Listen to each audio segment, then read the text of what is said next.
selamat pagi, selamat datang, sampai jumpa kembali. Kali ini kita akan sama-sama berdiskusi seputar Ketua KPU yang diisukan beliau akan mensukseskan pasangan tertentu di Pilpres nanti. Isu itu terus bergulir dan tidak ada satu kekuatan yang membantah isu itu. Sebaiknya isu itu dibantah oleh pihak-pihak non-KPU, karena kalau dibantah oleh dirinya sendiri ya menjadi kurang kuat. Saya setadinya membayangkan paling tidak isu bahwa Ketua KPU akan mensukseskan calon tertentu itu dibantah oleh teman-teman Kementerian Dalam Negeri, paling tidak oleh Kementerian Desa. Jadi ada ungkapan-ungkapan bantahan yang kuat dari para kepala desa bahwa beliau tidak percaya Ketua KPU akan mensukseskan calon tertentu. Atau misalnya oleh partai-partai, atau misalnya oleh MUI, atau misalnya oleh tokoh-tokoh, baik itu tokoh perempuan, tokoh pemuda. Tapi sampai hari ini isu bahwa Ketua KPU yang dihembuskan oleh wanita emas Hasnaini bin Maks Muin. Hasnaini ini ketua Partai Republik Satu, kemudian ayahnya juga adalah seorang politisi dari Partai PDI Perjuangan. Sekali lagi tidak ada satu bantahan yang kuat. Alih-alih mendapatkan bantahan yang kuat dari LSM atau dari masyarakat atau dari pemerintah, dari eksekutif, dari legislatif, dari kekuatan yudikatif, malah sekarang ada isu lagi yang ini bukan isu begitu jelas. Ketua KPU mengatakan bahwa ada satu diskusi di internal KPU bahwa ke depan yang dicoblos itu bukan orang, tapi yang dicoblos adalah partai. Jadi dia membayangkan pemilihan umum itu seperti pemilihan di zaman Orde Baru. Kita ketahui zaman Orde Baru itu ada kekuatan, yakni kekuatan Pak Harto. Bisa saja waktu itu Pak Harto mengontrol semua partai. Nah sekarang siapa yang bisa mengontrol semua partai ketika partai yang dicoblos? Jadi ada idealisasi saya pikir ketika zaman Pak Harto paling tidak ada yang mengontrol. Tapi sekarang partai-partai yang mengontrol menjadi absurd begitu. Rakyat saya kira tidak kuasa bisa mengontrol partai. Satu-satunya cara yang bisa mengontrol partai adalah dengan mencoblos orang. Itu pun saya kira tidak dengan serta-merta bisa mengontrol partai. Karena kekuatan partai sendiri, karena kekuatan pengurus partai, karena kekuatan elit partai itu lebih mendominasi. Saya kira hari ini isu-isu kerakyatan itu kalah oleh isu-isu yang dibawa oleh ketua partai atau oleh partai itu sendiri. Nah, sampai alasan kedua atau sampai isu kedua, yakni isu, sekali lagi maaf bukan isu, tapi memang ini belum keputusan bahwa pemilu ke depan yang dicoblos adalah gambar partai. Sampai di sini juga menunjukkan bahwa Ketua KPU itu jauh dari isu-isu kerakyatan. Saya tadi membayangkan ketika Ketua KPU dibantah, ketika Ketua KPU berbantah dengan Hasnaini, sang wanita emas, saya tadinya membayangkan ada kekuatan rakyat, minimal kekuatan LSM, kekuatan para kepala desa yang membantah itu.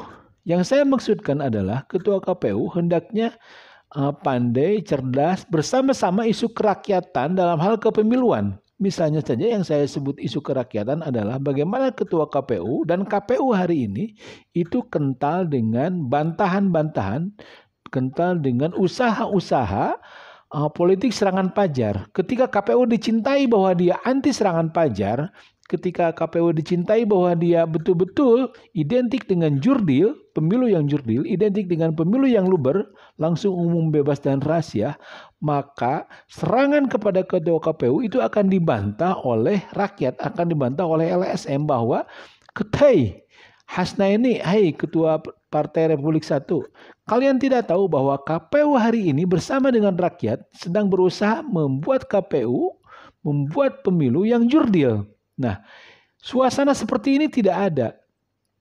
suasana bahwa KPU bersama rakyat, bersama partai, bersama Kementerian Dalam Negeri dan bersama kementerian-kementerian terkait sedang berusaha atau dengan MUI sedang berusaha menyelenggarakan pemilu yang jujur dan adil, itu tidak ada.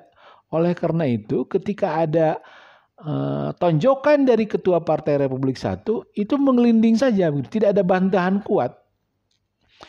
Hatta dari perguruan tinggi, hatta dari KPU daerah misalnya, itu tidak ada.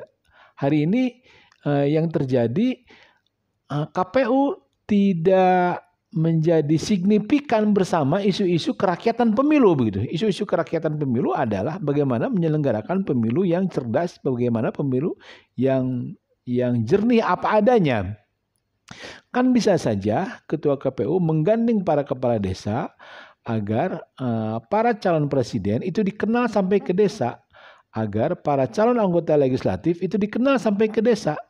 Kan bisa saja dibuat diskusi-diskusi sebanyak mungkin yang melibatkan KPU, yang melibatkan PPK, yang melibatkan KPU tingkat daerah maksud saya.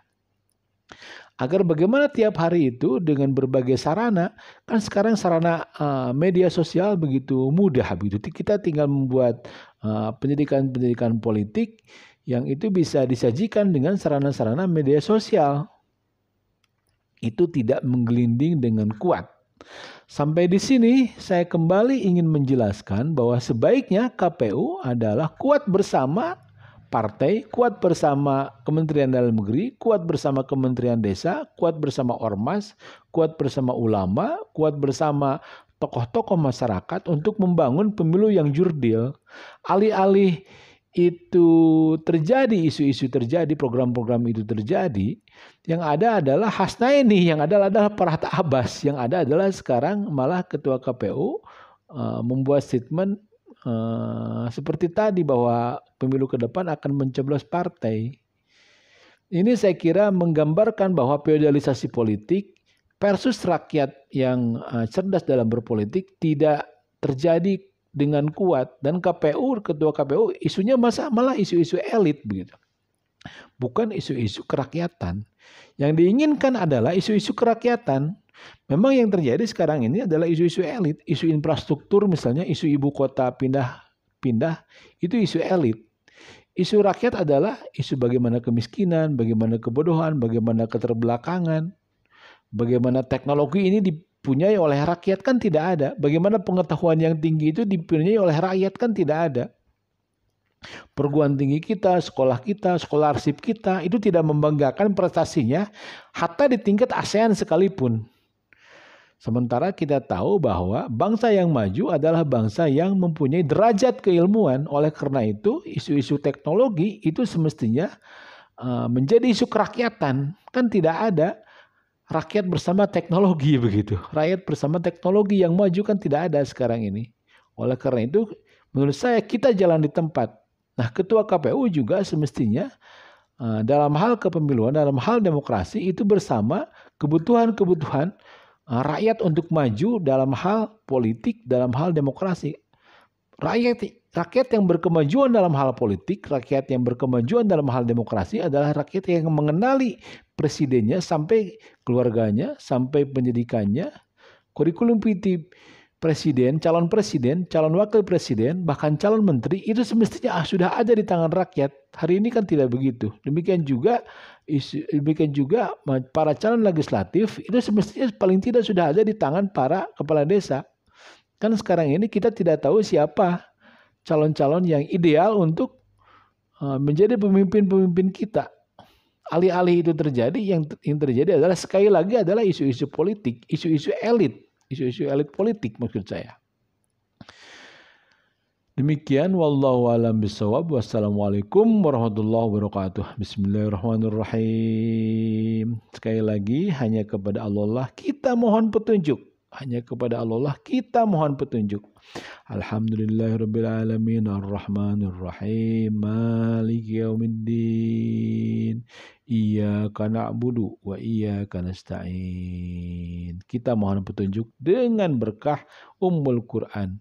Ihdinas siratal mustaqim siratal ladzina an'amta 'alaihim ghairil maghdubi 'alaihim waladdallin.